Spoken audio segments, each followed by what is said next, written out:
we sway with a beer in hand every day. From the tee to the hole, we're just trying to keep control. We're barely out of bounds, drinking and golfing around.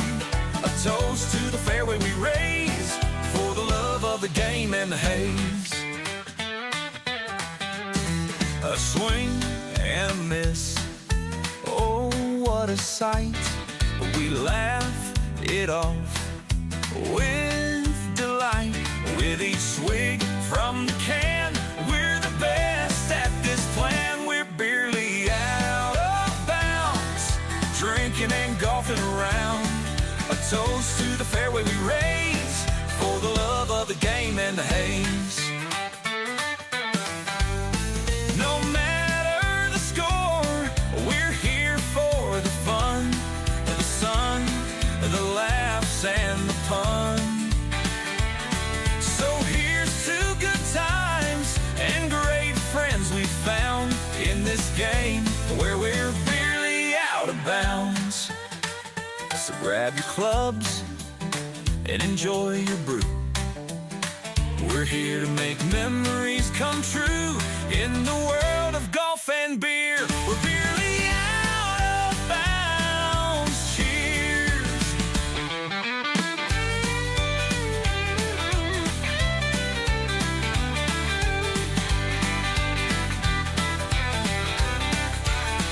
We're barely out of bounds, drinking and golfing around.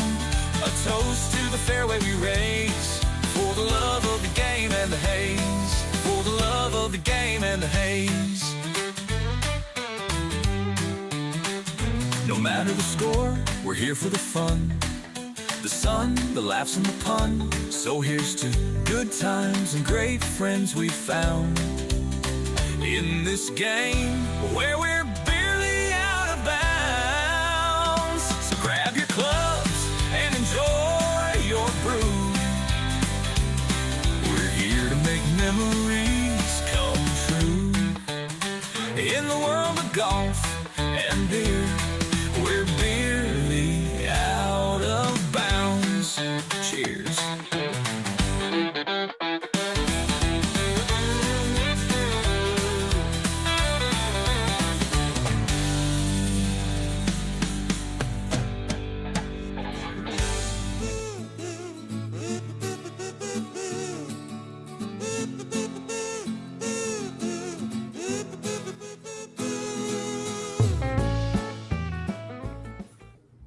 What just happened? Ruh-roh, Raggy. Rated bad, referee. What did you just say? Welcome back to another episode of Beerly Out of Bounds. It's your boy Rico Daddy Slick here. How did your crew not get out there? They're playing golf!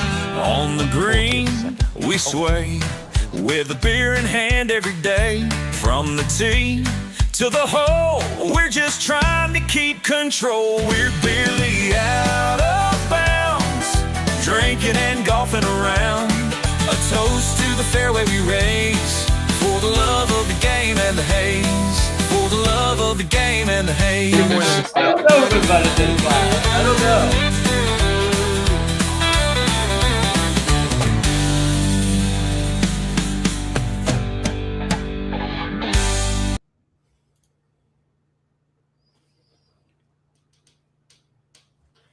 It'll switch eventually.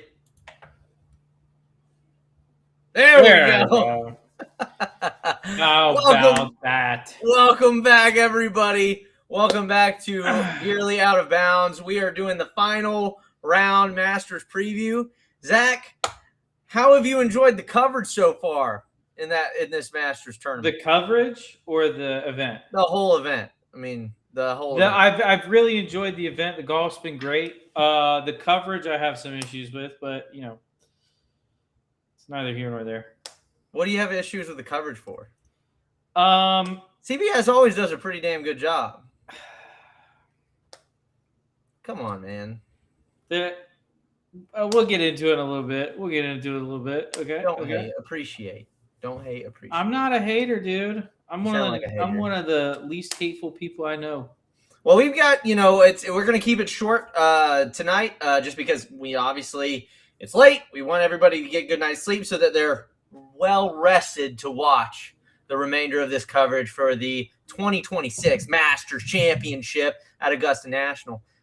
Very excited. Zach, as you know, our course, we have 2 copycat holes. We have a copycat hole of number 12 and number 13, which are holes 15 and 5, respectively, at the Legends at Chateau Lawn. And what we did for the MGA today is we actually had them in the Saturday pin locations at the Legends to match the pins at Augusta. I never got 5, but you for sure can see 15. Yeah, absolutely. I never got 5 is number 13. It's just less of a hill. And it's uphill. Less of a hill. It goes uphill as opposed to, and obviously this is from the shorter tees. This is from back when it was shorter. But it goes kind of, uphill, at Legends, whereas at Augusta, it goes really hard right to left and steep slope, kind of. And then also it's slightly downhill into the green. That's the big difference. Yeah, but it still has the same tributary. Ray Miller's tributary to the river, the tributary to the river that everybody hits into. Rays Creek. There you go. I don't know why I couldn't think of that. Anyway, so I'm super excited about this coverage. So let's talk about a little bit about how things went down in the first 2 days.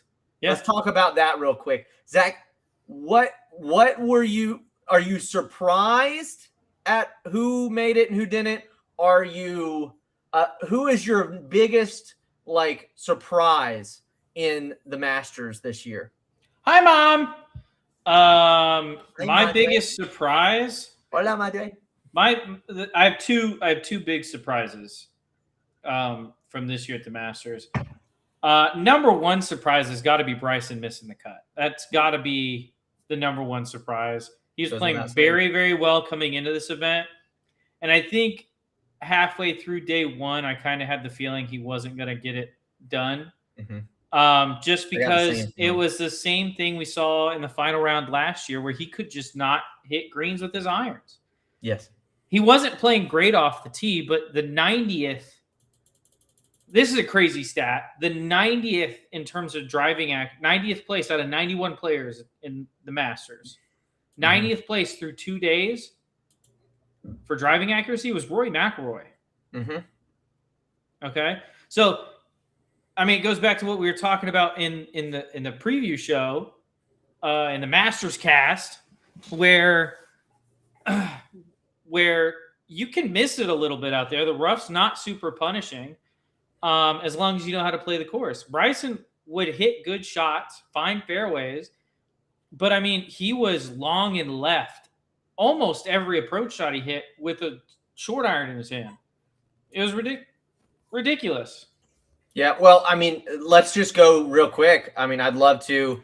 The great thing is I'd love to pull up the masters.com because, obviously they hold every shot that the players play. So let's go ahead and bring this up here real quick. We're going to pull this one right here, Showtime. Perfect. So as you can see, first shot of round 2, first shot of the second round, this is what happens.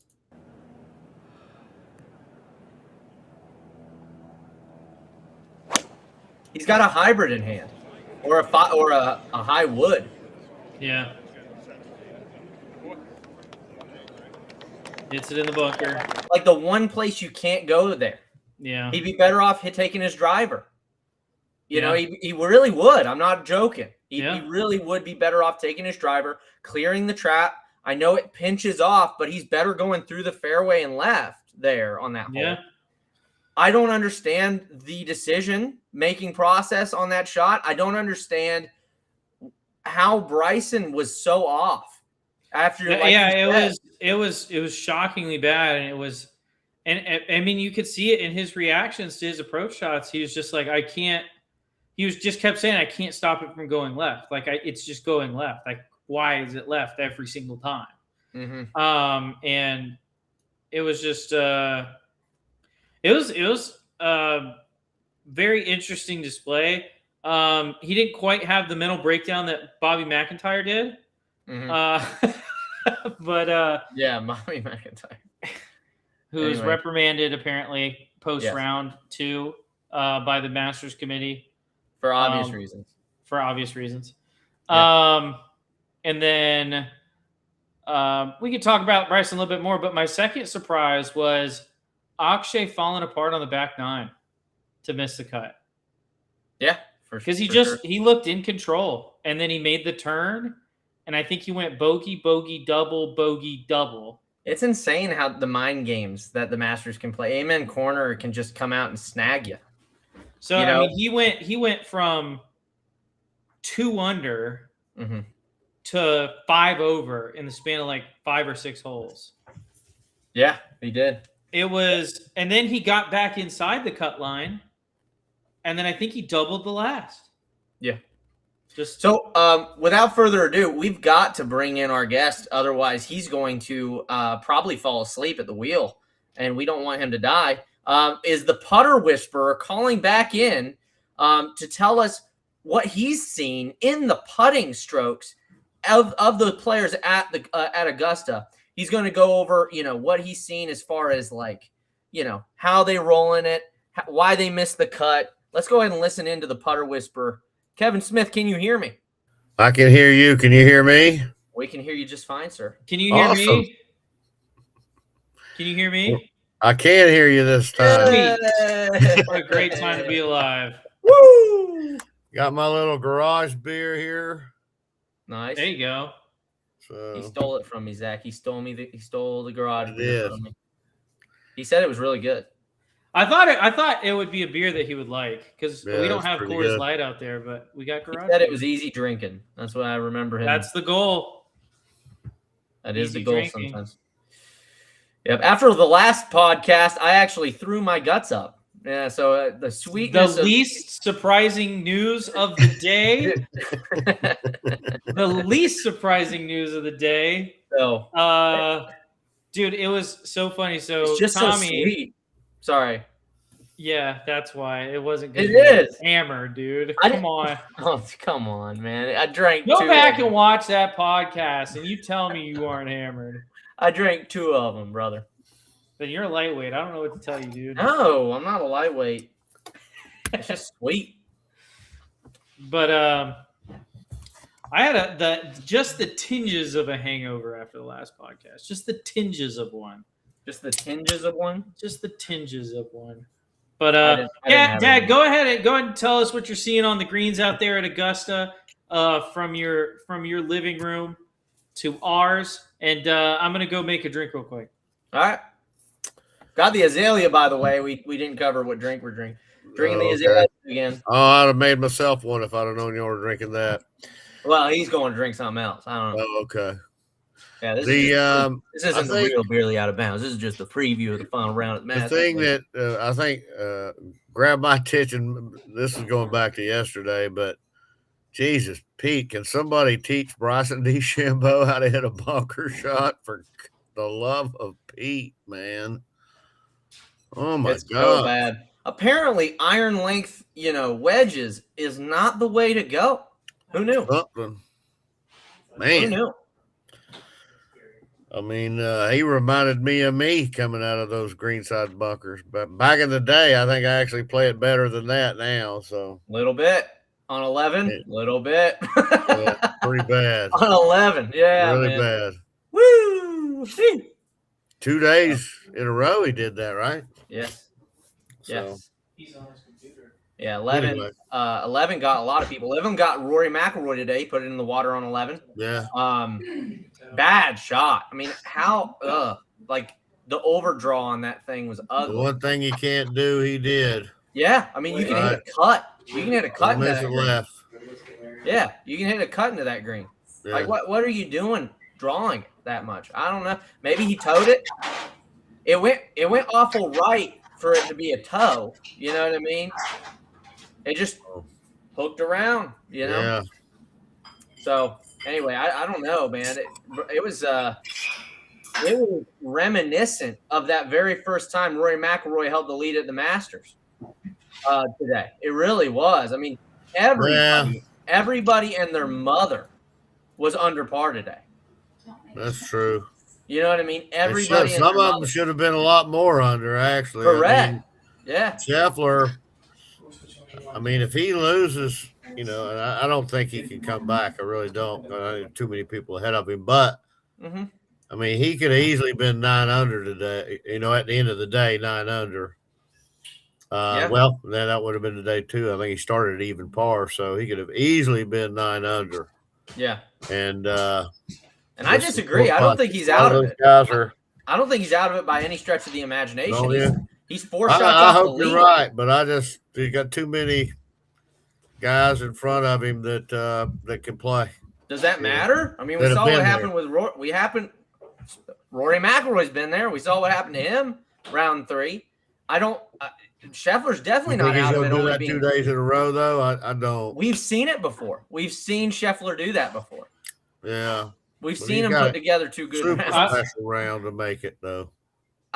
Dude, he's playing so good in round 3. I don't know how he doesn't keep it up. Now, well, you could have said the same thing about Rory McIlroy after 2 rounds, sure. But it is something different. It is something different trying to come back than it is holding the lead at the Masters after 2 rounds. Yeah. We can all agree on that. Especially something so historic as to have the largest 36-hole lead at the Masters in history. I mean, so that in and of itself is way more pressure on Rory McIlroy than it is for Scheffler to come back. The anti-Rory crowd. Yeah. Of which I'm not a part of. Yeah. Okay. It's gonna be so great for the anti-Rory. It's gonna be so great for the anti-Rory crowd if he doesn't win tomorrow. Dude, what if the crowd at Augusta just started doing in your head? They'd probably kick every single person out. They probably would kick him out, yeah. They probably would.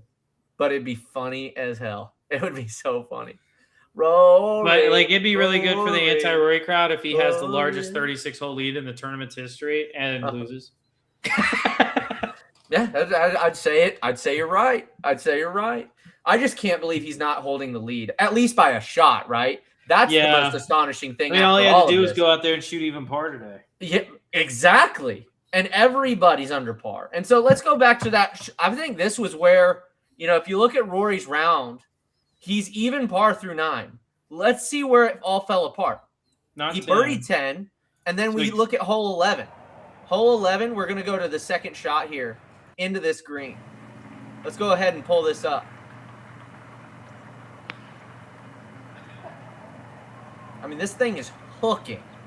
I know they don't have the down the line view, but that thing literally went like this.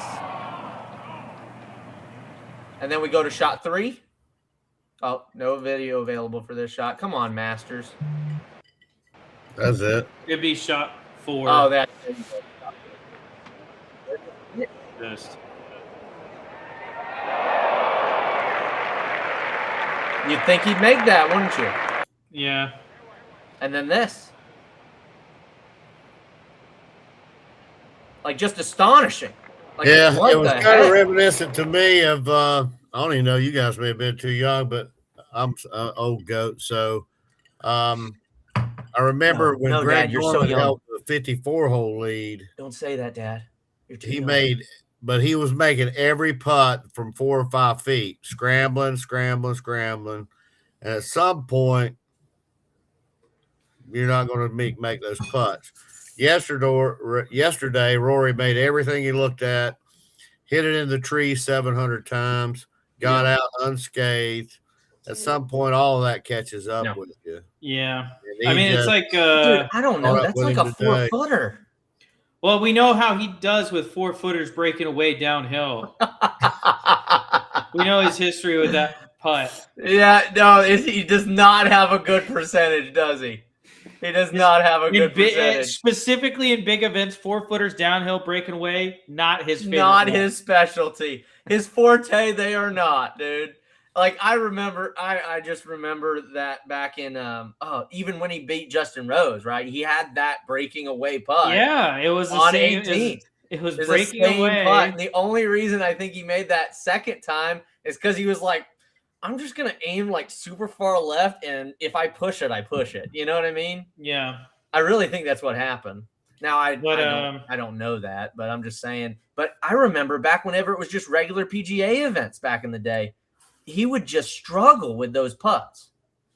I mean, it's a tough putt, especially on greens that fast. It's a tough putt because you don't want to hit it hard.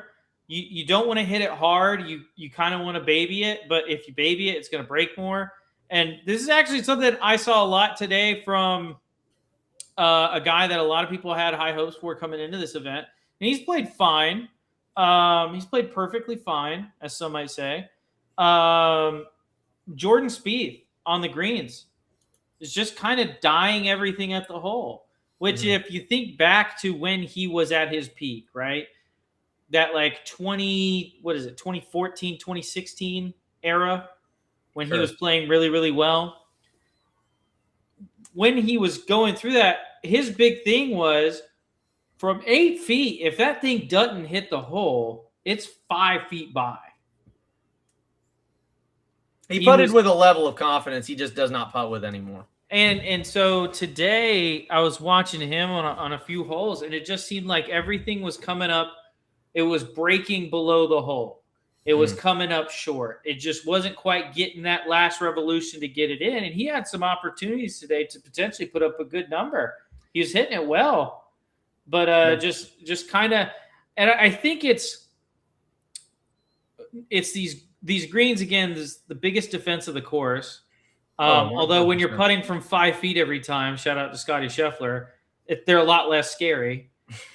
But or Cam Young for that matter. Or Cam Young. But I saw more of Scheffler's round than I saw of Cam Young's round. Oh no, brother, you missed a light show.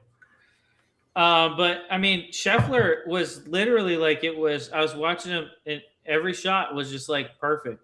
I mean, he put it to like 8 feet, 10 feet, 4 feet. And it was just like, yeah, I imagine these greens aren't very difficult when you're hitting it that close.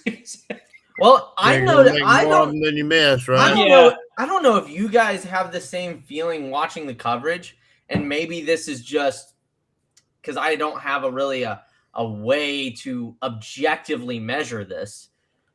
Don't the greens look slightly slower this year to you guys? So they looked slower today. Yeah, I thought yesterday they looked blazing. Really? I thought yesterday they looked really fast. I thought today I noticed two things. The ball was spinning a lot more today. 100%. I totally agree. Some of those shots by Cam Young were just ripping. Yeah. So the ball was spinning a lot more today, and they seemed a little bit slower. So I don't know if they let it grow up or they were worried about losing it for a second. Well, they have that watering system underneath the green, so they probably just pumped some moisture into it. Yeah. So I think that was part of it because, I mean, there was even maybe overdid it a little bit because there was a behind one of the greens. There was a spot that did not look very good. Mm-hmm. It looked soggy, for lack of a better phrase. The grass was browning.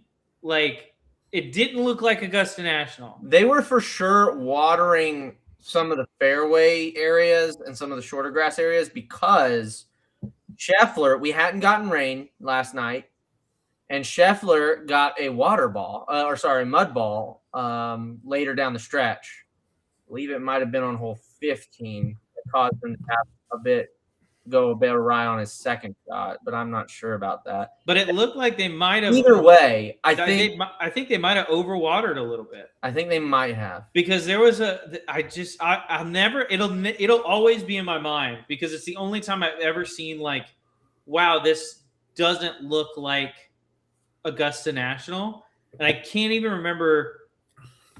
I'm pretty sure it was the Goddard and Scheffler group that was playing the hole. And Goddard went long of this pin where there's a little like collection area between the green and a bunker. I wish I could remember the hole, but there was like moist brown. And I was like, that's interesting. Because it confirmed a couple of things. One, that they used the system last night, because the fear going into the week was this course is just going to get harder as the days go along, because it's got a decent breeze blowing through there. It's hot, so it's going to firm up and it's going to get really, really scary fast and hard to hold the greens. And it looked like they thought maybe greens needed a little water and maybe they overdid it a little bit, but that's the only time I've ever seen like that big of a blemish on the golf course. And it's, again, no disrespect to Augusta National, but like I noticed it. It was noticeably different than its surroundings, which is an interesting thing because that normally doesn't happen out there. Sure. I think the other thing that I want to get to is kind of the reactions today. By the way, Rory skipped press. No way, dude. That's unbelievable. Said no one ever. That's like his forte. That's his forte. He doesn't play the best round ever. He's not talking to the press. Fair. He won't do it. Yeah. Him and Colin Morikawa are the same way. Yeah. Anyway, but guess who did talk to the press? Cameron Young. We're going to share his response. Let's go ahead and play that clip. I don't get the sense I'll be the fan favorite, but yeah, I feel like the support, some fans that cheer for me have gotten louder over the last year, and it will still be lopsided. I think Rory's, kind of a world favorite in the golf world. And a year ago, if I'd been in the same situation, there would have been very little, and now there's probably a little more. So I'll take what I can get, and I'll be happy with that. I don't get the sense I'll be the fan favorite. So what do you guys think about what he just said there? Yeah. I think if he takes a lead on Sunday, I think he'll be surprised how many people are rooting for him. I totally agree with you, dude. He is developing a following. Yeah. Well, I love him. Hey, he is an American. That's right. And guess where Augusta National is? Augusta National is in, by God, Georgia, right? U.S. of A. That's right. So. That's right. And yeah, there's some internationals there, but brother, there's a lot of Americans there. That's a fact. And if he's in and he is in Rory's grouping, I don't think Rory's gonna be the favorite in that grouping. Something's telling me. If you guys missed it, did you guys notice how now they were louder coming up 15, like toward the green, whenever Rory made it to the green? Did you guys notice how quiet they were for Rory? Like on some of the birdies, like on 10? Like it was not, you know what I mean? It was not the feeling of Rory's a very so I've said this Scheffler even. I've said this a number of times. Rory's a very polarizing character. Like 100%. All of golf media loves him because he's a heel. Because I don't think they love him because he's a heel. I think they worship him like he's Jesus Christ. And that's part of my issues with the coverage from CBS is like he's like MSNBC and Obama. Basically. Obama. But I mean it was like yeah, he's just like, the weight's been lifted off his shoulder. This is during round 2. The weight's been lifted off his shoulders. You got to start to wonder if he's ever going to lose it again. He might just have been held back by this for so long. And now he's just going to win like 8 green jackets. And it's like, guys, we're in round 2 of an event. Mm-hmm. Let's calm down. Because I've seen Rory going into the final day with a 4-shot lead and lose at Augusta National. Yeah. Let's just take a quick step back. Just a little step back. And really, listen, I'm the first one to admit he played incredible on Friday. Oh, it's unreal. On a day where the course was playing exceedingly difficult. Yes. You did not have guys going that low. Mm-hmm. Like, I think the next lowest round was like a 68 or a 69. He Mhm. put up a 65. Yeah. I mean, he didn't miss in round 2. He just did not miss into the greens. He did not miss putts like Dad was talking about. You know what I found so interesting about Rory's style of play throughout this third round was how unstrategic his behavior was. You've got a 6-shot lead going into the final round. I get there's people ahead of you that are going to creep up and going to shoot, several under par like Scheffler, like Cam Young obviously did. You're expecting it more out of Scheffler than the other guys, but granted, they all moved down in the score, right? Or up on the leaderboard. I was surprised by some of those lines that he took. The decision on, and I get everybody cuts the corner on 13. I understand it. I do. When you've got the lead, like,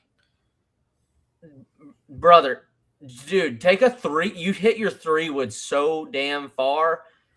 Just hit it straight down the middle. What do you need? Or if you want to do play really cutting safe, the corner? hit it up the right side. Well, he had been in the trees, through the trees. He got lucky the first 2 rounds. Yeah. By having a good lie. Yeah. He didn't get that third round. Yeah. And so I thought he was playing with tons of fire today by almost continuing to attack the golf course as if he was going to hit shots that he hit the first 2 days. And the thing about it is you have to, this is where you have to understand yourself a little bit more and be able to say, all right, I need to cool it. I need to cool my jets. I need to think clearly. I can't go for these pins. I want to get on the green. I want to get out with a 2-putt. If I make putts, great. But he looked like he was attacking pins today. Well, and if you think about it realistically, if you're Rory and you're going into round 3 with a He went left. Sorry, I don't mean to interrupt you. He went left on 12 with the pin left. Yeah. Hit to the middle of the green. You got to think if you're Rory on going into round 3 with a 6-shot lead, you got to think that 2 under gets it done. 70-70. Yes. And I think you're right. He was playing aggressive today because, I mean, that shot on, what was it, 11? The double, when he took the double. That shot on 11, he has played that course enough times, played that course well enough times that you, like, whatever you do, you cannot be left of that pin. Yes. You cannot be left of that pin. It finishes right or it finishes at it. But it cannot be left of that pin, and it can't definitely not be left and short. Yes. And he hit it left and short. Well, I mean, honestly, that's where his miss was with his irons. He was left all day, wasn't he? Left all day. He was left missing all day. He was missing off the tee everywhere. He could not hit a fairway to save his life. Dude bombs the ball 300 with his 3-wood. He hits it long. He hits it just as far as JJ Spawn with his 3-wood. Why is he not hitting 3-wood off the tee? Well, JJ Spawn missed the cut, so. You're missing a point, dog. But I mean, yeah, I don't know. It was an interesting round from Rory because he was making, like you said, just some weird decisions. And I don't know, maybe the pressure is coming back to him because, again, if he won, he'd be the first to repeat since Tiger. Yes. In 2000 and 2001, and only the 4th all-time to repeat. Yeah. Because you have Tiger, Faldo, and I believe Nicklaus. Yep. Yeah. So it'd be the 4th all-time to repeat, and it would just add another feather in his cap to this career that he's had, where he's already got not the Triple Crown, Grand Slam. the Grand Slam. He's already got the Grand Slam. Triple Crown is a baseball term and a Wrong horse term. sport. Yeah. But he's already gotten the Grand Slam. So just add another feather in his cap is like an all-time career that he's had. Did this guy just say Triple Crown? Yeah, I did. Who's drunk now? Not Who's me. drunk now? This guy over here, Nice, is drunk. That's what he is.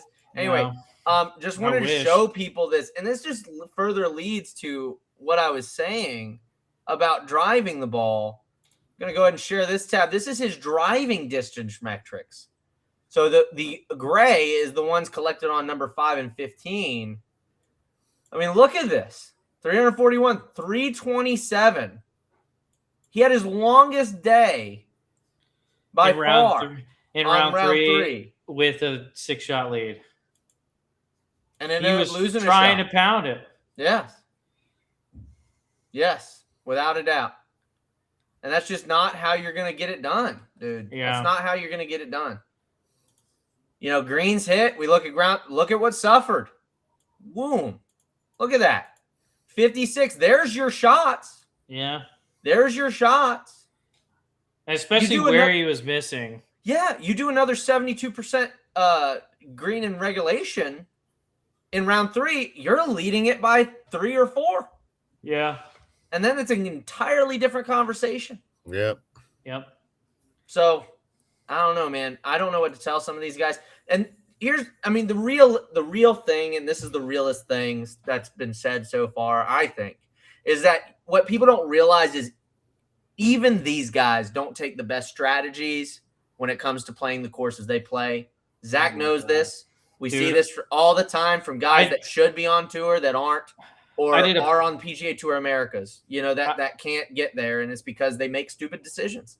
I did a playing lesson today with a kid, and he was just executing so well. And I was playing with him, and I was like, I got about like 6 holes in, and I realized, like, why am I not taking my own advice? Like, yeah, like it's not that hard to just do what you're telling the kid to do and hit the shot you're telling the kid to hit. Yeah, and execute from there. But I wasn't. So yeah, one of the hardest things I've come to find is being, not taking driver off of, par 5s. Just when you don't need it. When you don't need it, when you're going to put yourself in a bad position, when it's a choke point that you don't want to push, don't take it. Just don't do it. And then the other thing that I think is one of the most beneficial things to learn is the number on your club does not mean it has to go a certain distance. Like, you don't need to hit that 7-iron 175. I tell you what, you don't need to do it. One of my favorite things to do right now is I love, just for shots in the greens, I love choking up. Oh, yeah, dude. It's one of my favorite things to do right now. You mean choking down? Choking up. I'm joking because some people say that's choking up. Some people say it's choking down. But yeah, no, I agree. And then just flight, like you can hit the same distance and just flight it. So much better, less spin, cuts through wind. That's my knockdown shot. I mean, it's my favorite thing to do right now. You don't need to hit a 7. And I've got it figured out pretty good too with the distances. So it's like when I hit that like choke down, like 8-iron, it like I know it's gonna be good. It's always good. Yeah. So real quick, I wanted to show not the shots. I just wanted to show you this. Look at that.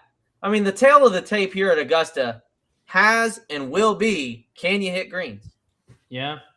Can you hit I mean, that's why Dad said Scheffler had such a good chance coming in this week, to give him his flowers.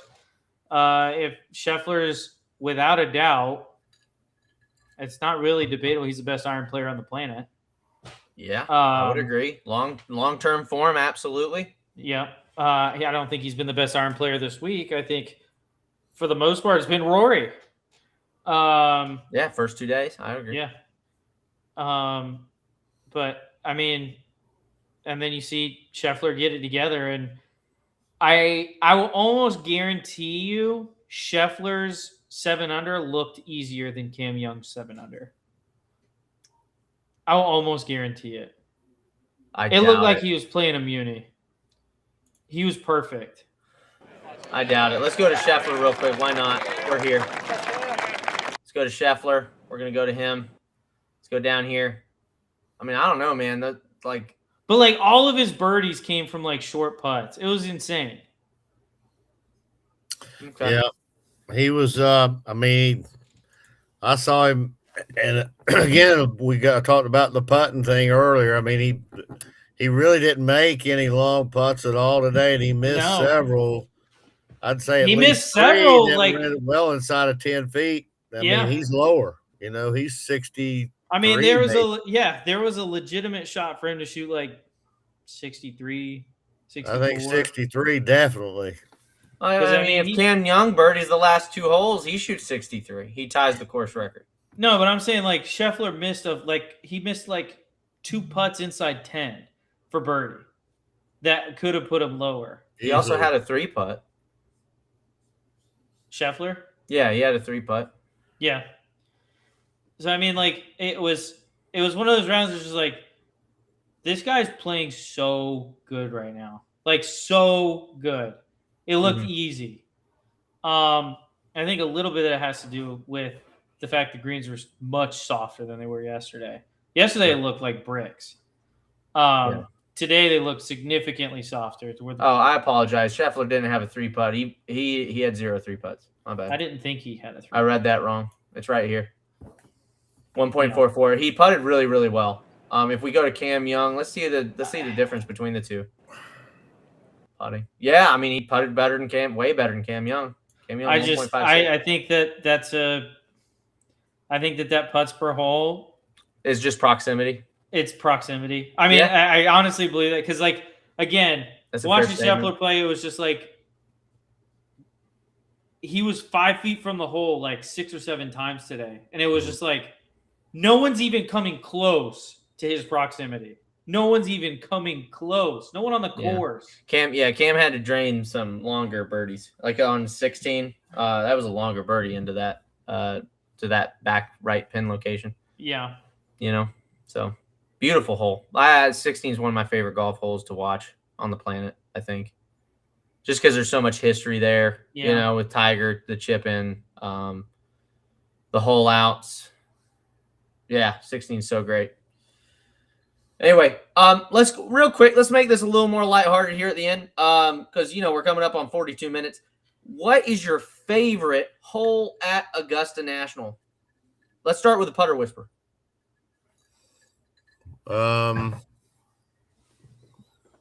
Favorite hole. I think it's either 13 or 15.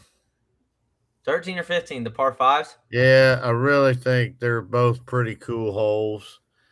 And I noticed a quote from Phil Mickelson about that. I guess they lengthened them quite a bit because, a lot of folks are having trouble. They lengthened 13. I don't think they lengthened. They lengthened they both have. They did. But, did they? Yeah. A lot of folks are having trouble getting there, and that really, his point was, that's one of the most exciting things, especially on a Sunday afternoon. Or, His guys have shots at getting there. Yeah, guys got a shot at making a great number or making a really big number, and so. That's true. But those two, just to me, because they, you just see, a lot of things, real cool things happen. I mean, anytime you got potential eagles, to me, that's just much more exciting. Sure. I agree. Although you mentioned 16 with that Sunday pin location, that's pretty cool too. I didn't like what they did last year with the back right on Sunday. Oh, did they move it back right? Yeah, they moved it back right on Sunday. Not good. No, I hate it. Usually they have it down low and back left. Yeah, low left, right? Back left. Yep. Back left, where it'll look all funnel there. Yeah, I hated the pin location. I know they did it they as had an to homage. protect Rory. No, maybe. They didn't want to give him a back right pin. Yeah. They wanted to play to his draw. So I guess. But anyway, did not like that pin location last year. I'm glad hopefully they move it back. I think they will. I think they're moving it. But they did it as an homage to kind of, it was a special round back in the day. can't remember if it was Jack's final round that he won. But they moved it to that pin location for Sunday. I think mine, I like those choices. Mine has to be 12. I was gonna say 12. Mine has to be 12. It's one of the shortest holes on the golf course. It's the same And it reason why causes- I like. And it Yeah. causes the biggest swing in the numbers. It's the same biggest reason swing. why I like 17 at Sawgrass is it's a pitching wedge. Yes. It's a number that these guys most of the time can hit. Yes. 99.765% of the time, these guys are putting it to within 10 feet from 148 yards or whatever. Yeah. And for whatever reason at Sawgrass and here, you see guys in the bunker, you see guys deep in the bunker, which is a nearly impossible up and down. Oh, it's horrible. Because it's all downslope to a green running away with you back towards the water. Yeah. I mean, Green, by the way. it's one of those things where it's like sometimes simple is better. Yes. Sometimes less is more. And so like, I think, and this goes back to, I mean, we could have the distance conversation where like some of the shortest holes in golf are oftentimes the most difficult because again, like you said, Zane, they can cause big swings. It is just as easy to birdie that hole as it is to take a 5. Mm-hmm. So many balls that end up in that river short every year. You look at your favorite player, they have probably made a 5 on 12. Mm-hmm. And it's like 139 yards. Yeah. It's not a long golf hole. And it shouldn't be, for these guys, a very difficult golf hole. Yeah. But I'm not every time you get there Sunday, you're going to see a ball go in the water by someone in contention. See, and I love courses like Oakmont. I mean, I love Oakmont. I've never played there. I've been on property. It's beautiful. But there's just something about those long. I know they're trying to push the envelope on long par 3s, but I they're hate just long par 3s. they're I think horrible. Nobody remembers them. I think it's the worst design choice that you can make as a course designer is just putting a long par 3 in. Yeah, make either the green complex very challenging, or make it a small green. You know what I mean? And protect it. And protect it. Yep. And these guys, if you look at this is the crazy thing to me. If you look at proximity on data golf let alone par 3s, just from the distances of 150 feet. In fact, let's pull it up. Let's go to PGA Tour. But if you look at the PGAtour.com statistics on like what these guys do on par 3s, or not even on par 3, sorry, just approach shots from that distance. I mean, they struggle. They struggle to get in inside 25 feet. You know what I mean? Yeah. Yeah. So it's like, why are we putting these greens? Why are we having these greens be like, 30 yards wide, 20 yards long? Why are they like that? Yeah. That's what I don't understand. Yeah, I don't know. Yeah, well, if you're going to make it a really long one, you got to have it that way to be able to hold a green, I think. So, I'm with y'all, though. Yeah. If you got the put some undulation on the green, protected around the front and the sides with bunkers, it don't need to be 240 yard par 3s. To me are insane. Look at this. The leader on tour has an average of 30 feet. Yeah. 28 feet, 10 inches. Adam Scott, baby. From over 100. This is any approach over 100 yards. Yeah. So, like, what are we doing? I don't know. I don't know, man. The short answer is I don't know. I don't know what this is doing. I don't know what we're doing with this. Yeah, I couldn't tell you. Approaches go. 100 to 125, or do you want to do 100? The first place is 13 feet. Nick Dunlap. Yeah, if we go to 100, even if you just made them 150 to 175, first place is 23 feet. Yeah. So it's like, I just don't understand the need to have these par threes that measure like out to like lengthen 240, them. 250. No. That's Well, I mean, crazy. like I always, when we're having this conversation, I always point back to LA Country Club. They had a par 3 in the U.S. Open that was like 87 yards, Yes, and it was a nightmare for those guys. without on a that par doubt. 3.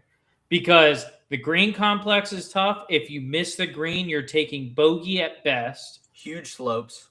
Huge slopes around the greens make it a really thick rough to the point where, like, oh, I missed the green. I'm dropping a shot here whether I want to or not. I'm not getting up and down if I miss this green. And then if you're above the hole on that green because of the slope, you are screwed because of how fast the greens were. Yeah. And it was a par 3 that, like, yeah, you can make birdie on it. Mhm. You got to hit it into a 3-foot circle to make birdie, but you can make birdie on it. And it's just 83 yards. It's just 83 yards. I know, dude. I'm baffled by their decisions. Yeah, and there's no rule that says all the rough has to be the same height. You know, why don't you just make par 3? Why don't you make the rough around the par 3s just crazy long? Yeah. Well, I mean, that's kind of what LA Country Club did. I mean, the rest of the rough on that course wasn't as thick as it was on that one par 3. That's very true. And there are some major championship venues that have the fescue around the green. So, like, obviously this is levied at certain courses. Yeah. And I think at Oakmont specifically, in their defense, well, no, I'm not even going to defend the 230 yard or whatever par 3. We have one at our course, and I hate it. We have that postage stamp on 7. Zach knows this. How often do people hit the green in the foursome? In the foursome, how many people 7. hit the green? Wait, hold on, let me think. I'm trying to think. Give me a second. Go. Super short. 2. 115. It's 115 from the backs. Hold on, give me a second. I'm trying to remember the hole. It? Does the putter whisperer remember that one? 1, 2, 3, I do. 4, 5, 6. There's nothing to it. I think one. I don't think I've seven of us actually playing, and 2 people hit it. So Yeah. I can't really talk about it. I don't think I've ever missed that green. Oh, I hit it all the time. I'm just saying. In the foursome, it gets missed a lot. People or struggle. the 5-some, yeah. People struggle on it if they're not accurate. And it's because it's downhill. The wind swirls. Yeah, The wind swirls big time there. It's like a high area, but it's guarded by trees. And yeah, you got to kind of slide it lower to keep it out of the wind. You've got the bunker front protecting it pretty well. Big lip, big face lip. Bunker behind. You got a bunker behind back left. You've got the green rolls off, like it has a false kind of back to it. yeah. Mhm. Also has a slight false front on the front left. It's just, there is. I think you're right. I think they overthink this whole thing, and it's the same reason they're overthinking the USGA golf ball rollback with Fred Ridley. I don't know if you caught him. Golly, we didn't cover that. dude. We didn't cover that last time, but dude, I hate his opinion. Yeah, I like him. I do too. Hate his opinion on that. It's an uninformed, unintelligent opinion. Absolutely.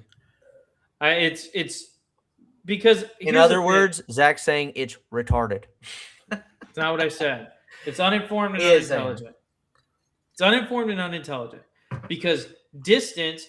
If we just break out, like everyone's like, oh, all you got to do to win on the PGA Tour is hit it a long ways. Blah blah blah blah blah. That's It's a like, stupid okay, argument. well, what will that do to the guys that already don't hit it that far? What's Brian Harmon going to do when all of a sudden, instead of carrying it 270, he's carried it 250? I'll tell you what he's going to do. He's going to have to find another job because at the length that those courses play at today, he's going to be hitting 3 woods into par 4s. Yeah. And I still haven't heard any updates on because these companies have been having their guys test the golf ball. Yeah. And the only thing that I've heard was, I think it was Lucas Glover was saying how he went from, and this is a guy who carries it 290. He said, I couldn't carry it 250 in the air. And this was obviously a test ball. Yeah. But god dang. Well, dude. here's the problem. And another thing about what's his name at Augusta said is he's like, I don't think that this will affect the enjoyment of the amateur game. You're out of your damn mind. I think that's the most ridiculous thing I've ever heard. Dad, would you like to see your ball go 175? No. No, that's the thing. It's going to make the longer hitters are going to be it's going to be even more important. They're going to be more powerful. Yeah. Well, here's the other thing is not only the longer hitters going to be more powerful, but think about this. Kind of like prices, how they're inelastic. Do they shorten the courses immediately? Nope. These courses are going to stay the same length. So you're going to have the U.S. Open at Torrey Pines off the backs in 5 years. Yeah, because it's 2030. Yes. So in 5 years, I think 4 years. No, I'm saying, but in 5 years, yeah. U.S. Open returns to Torrey Pines. Oh, I don't know if that's actually true, but just as a timeline thing, it's going 5 back years. There. Yeah. In 5 or so years, let's say the U.S. Open returns to Torrey Pines, and they got to play a 640-yard par 5. Guess who's getting there? Nobody. Guess how many birdies there's going to be? Not very many. Guess what Brian Harmon's going to be doing? He's going to be sitting on his couch because he lost his tour card 2 years ago. Well, I think Brian Harmon's going to have to go Open driver exemption, to get there. Not He's going to have to go driver off the deck. That's overstating the case. Not driver. That's out of you're out of your mind. No, sorry. Driver, 7 wood. There you go. Nah, brother. No, brother. But I can tell you this. Players won't be hitting that 7 wood too much, will they? That'll become a thing of the past, hitting the 7 wood. Everything's going to be your driver is going to be 4 degrees of loft. Yeah, I'm going to get a 2 or 3 wood. I'm going to get a 14.5 or 14 degree head on my 3 wood. Degrees on your 3 wood, because what they're doing to make the ball come up shorter is making it spin a lot more. Yes. So get this, with the new parameters, Dad, I don't know if you know this. This is actually funny. They are it's not just that. They are deadening the ball. They are deadening the ball, but with the new parameters, listen to this. The balata would be too hot for the new parameters. The tour balata would be too hot of a golf ball for the new parameters. Isn't that insane? Yeah, I mean, that's going to really make it tougher. I mean, amateurs are going to hate that. I mean, yeah. It's a hard enough game for us anyhow. Yeah. You don't want to forget the 3-piece ball. Yeah. You aren't going to be able to play the 2-piece balls they have nowadays. Yeah, it's not good. They're just going to give you one of those plastic wiffle balls that you could buy 20 in a pack for $5 at Walmart. It's here you go. You're playing this 500-yard par 5. Good luck. It's more durable. Yeah, it's like those almost golf balls, the little hard foam ones. Yeah. You're going to hit it and you're like, what the heck was that? I could see Dad. I think I hit that 130. Dad hanging it up. I could see Dad going, I don't know. I can really just sit home and enjoy the sunset rather than waste all this money. I can see Dad sitting up in Tennessee going, I made a good decision. What I said when they announced this, I was like, a lot of people are going to hang it up. I mean, that's a reality. That's just a reality. A lot of people are going to be like, you know what? I'm just not having as much fun. It's just not fun for me anymore. When does that take effect? 2030. So I'm going to be loading up on the regular ball. Yeah. I mean, if professionals want to play that, they want to do that for the professionals, but for the amateur game, and that's insane. So And for him to say, I do not believe this will have a severe impact on the amateur game is it most definitely will. it most definitely will. And here's Because the you got to crazy- think about it this way. It's ahead. the governing bodies forcing the rollback. It's not the PGA Tour. Oh, I know. Because I think The craziest part, despite though, their is flaws, and we all know, I have pointed out many of the PGA Tour's flaws. The Mhm. PGA Tour understands that golf as an entertainment product greatly relies on the best players in the world being able to hit it very far. sure. Because it's something that people like, no offense to you, Dad, you can't do. Yeah. Like you can't, like it's hard for you to think about like Rory's average driving distance being 343 off the tee. Like it's hard for even like you to wrap your brain around that. It's hard for me to wrap my brain around it. That's and a I driver actually- 9 iron. I for was about to me. say I don't do that. it's hard for me That's to a wrap my head good around it, and driver 9 iron I for hit the me. ball pretty far. Probably. But it's hard for me to wrap my brain around 343 average. Well, and this is the craziest part is the USGA and RNA, it's scheduled to take effect for the professional game in 2028. That's right Wow. around the corner, dog. That's right around the corner. Yeah. Can we all That see is a prayer for something Brian better Harman? happen. Something better happen by then. I am interested to see. So this will take effect for me and you, Zane, in 2028. Without a doubt, yes. Without a doubt, it will. We will be mandated to play that ball in our professional events because that's professional. Because it's taking a place for all professional golfers. Any Yeah. professional tournament. Yeah. Yeah, Well, I think it's going to be any USGA and RNA like sanctioned event. So, like, even if it's an amateur event, like let's say it's a US Mid-Am, they're Yes. going to have to play that golf ball. Yes. And then recreational golfers, meaning golfers not playing in events, it'll come into effect in 2030. That's exactly what I understand as well. Yeah, so if you look at it, and it even says elite and professional players. Elite And and then professional. recreational. That would mean amateurs as well. That would mean Yeah. US AM, US Mid-Am, US Senior Am, all of those amateur events. Pub College links. golf, College golf will be using the new conforming golf 2028. which Dude, means It's going to be a travesty, man. It's going to I'm be gonna- so bad. are you guys excited to watch the greatest comeback of any sport ever be destroyed in a matter of 7 years? Yeah. It's going to be really cool Terrible. because golf was given a gift with COVID, and it's Mhm. just going to be It's going destroyed. to be in destroyed. 2020. The new testing conditions using a higher 125 mile per hour swing speed are designed to roll back distance, ensuring balls used under the rules of golf conform to the new standards. That's just So, current status that there's feedback on the two-phase approach has led to government bodies consider shifting the implementation to everyone in 2030. I wonder why. It's because this sucks. I cannot believe that. Like, listen, if you're worried about people driving your par fours, if you're worried about people making too many eagles, which is a dumb thing to worry about because Zane, what also comes with hitting it farther?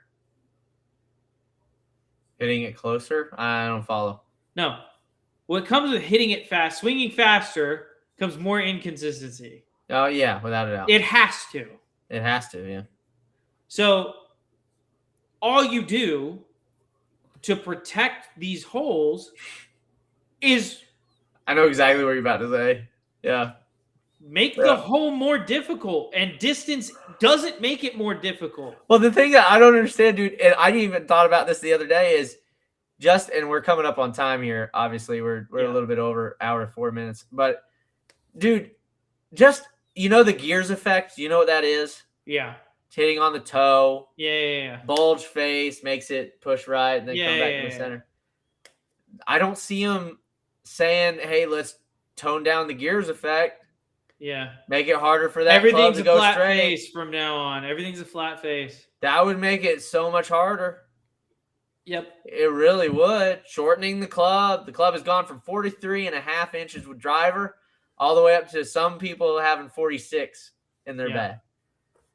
Yep. I don't know. You tell me if that's going to create more centripetal force. Yeah. You know what I mean? There's so many other ways to do it, and I think this is the dumbest way. I really Well, do. I didn't hear anybody saying boo about it 15 years ago. And we still had 3-piece balls then. Yeah. 15 years ago, this wasn't even a conversation. Well, and I'll tell you what it is. It's places like Augusta. It's places like these historic courses worrying about people shooting too low on their golf course. And I think that that's stupid. No, but here's the thing. That's fair. No, it's not. But no, here's the thing. But then if you want to make technological changes, if something's making it too easy, then you put a thing on the thing that actually is causing that, which is equipment, not the ball. Not the ball. Mm-hmm. You limit just like they've always done, 1.5 maximum efficiency. Yeah. With a drive, like that is the maximum efficiency you can have with a golf ball and the golf club. 1.5, that smash factor. Why? Like, I just don't understand this idea where you can't just limit it down. Yeah. Just shorten the club. Take it from 1.5 to 1.45.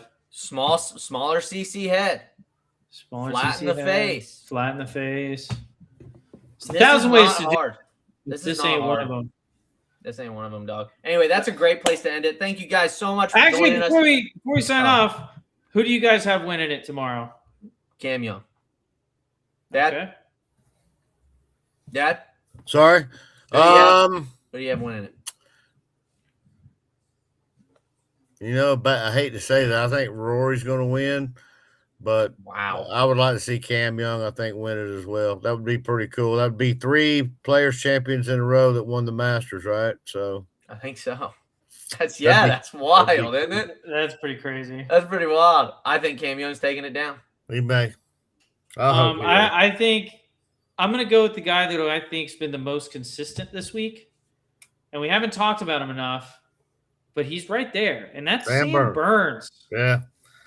He's been Solid unbelievably consistent this week. If there's any cracks in the armor of either of the two guys in the lead, he's only one behind, and he has been under par every round, unlike Cam Young. And I think out of all those guys, Sam Burns is the one that's gonna fold when the pressure hits him. I think, dude, you're just that's Sam why I Burns like hater, that's why I man. like Cam Young, because Cam Young's a dog, dude. Cam Young's got that eye of the tiger vibes, man. He really does. Anyway, thank you guys so much. Make sure you like, comment, subscribe. Also, thank everybody. Thank and clap for the Putter Whisperer for joining us on the podcast. We really wanted to get the BEERLY crew. Jesus, words are hard. BEERLY crew guys with us, but they will be on with us next time, hopefully. Anyway, maybe who knows? Thank you guys so much, and hopefully Rory don't choke again. Psych. Hopefully he does. We'll see you guys next.